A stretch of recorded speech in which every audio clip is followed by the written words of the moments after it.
In een van Shakespeare se bekende toneelstukke Hamlet, is Hamlet besig om te stap saam met sy goeie vriend Horatio.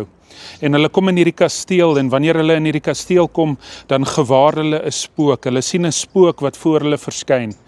En Hamlet se vriend Horatio is 'n praktiese mens. Vir hom bestaan daar nie so iets so spooke nie. En hy bevraagteken hierdie gesig wat hy en Hamlet sopas gesien het. Maar Hamlet herinner dan vir Horatio aan 'n waarheid wat eintlik oor alle tye heen strek, 'n waarheid wat eintlik waar is tot vandag toe nog. Hy sê vir sy goeie vriend, hy sê, "There are more things in heaven and earth, Horatio, than can be dreamt up in your philosophy." En wat Hamlet eintlik vir Horatio, sy beste vriend, hier probeer sê is, dat daar baie dinge in hierdie wêreld is, en ook bo hierdie wêreld in die hemel is, wat ons nie kan verklaar nie. Ja, daar is baie dinge wat ons reeds verklaar het, daar is baie dinge wat ons verstaan, maar daar is nog steeds so baie om te ontdek, so baie wat ons nie verstaan nie.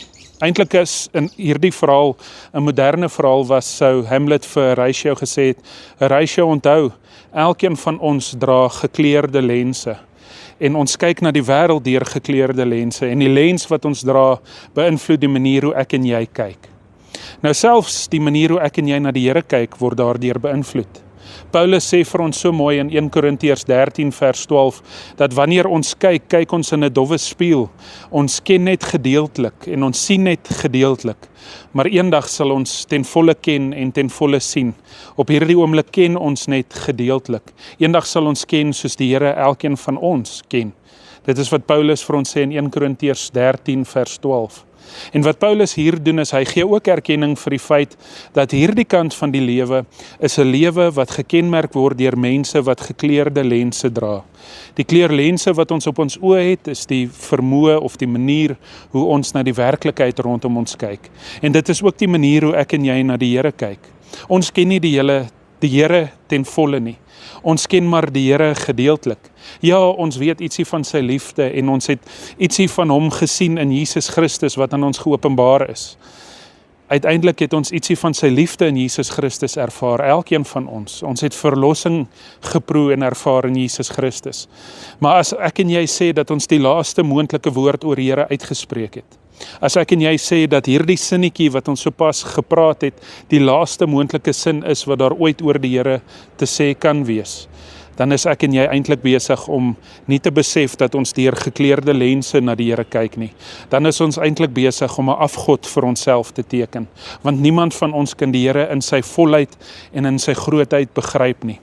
Al wat ons kan doen is om met ons gekleurde lense na die Here te kyk en in verwondering te staan om te sê, Here, ons besef U is soveel groter as wat ons oë, ons ore, ons hande, ons voete of ons verstande kan begryp. En dankie tog ons dien 'n Here wat so groot is. Dankie tog ons dien 'n Here wat in beheer is. Dankie tog ons dien 'n Here wat my en jou lewe, die ganse wêreld in sy hande vashou. Mag dit vir my en jou vandag troos waar ons dalk bekommerd is oor ietsie groots wat vandag vir ons voorlê, of waar ons dalk bekommerd is oor die week wat vir ons voorlê, of waar ons dalk bekommerd is oor iemand wat in die hospitaal is. Mag ek en jy vandag hoor dat alles uiteindelik in die Here se hande is en dit is veilige hande. En dat die manier hoe ek en jy na die Here kyk eintlik verkleur word deur die kleurlense wat ek en jy op ons oë het. Hemelvader, baie dankie dat U groter is as wat ons oë kan sien, of ons ore kan hoor, of ons verstande kan begryp. En Vader, dankie dat U ook in beheer is van hierdie wêreld. Dankie dat ons ook kan weet dat ons wêreld in veilige hande is, omdat dit in U hande is. Dankie dat ons lewens in veilige hande is, omdat dit in U hande is. Help ons en versterk ons in hierdie dag en in hierdie week wat voorlê. Ons vra dit alles in U naam. Amen. Baie dankie dat jy uit jou besige dag uit 'n tyd geneem het om saam met my te kuier. Ek en jy kuier verseker gou weer. Mooi dag vir jou.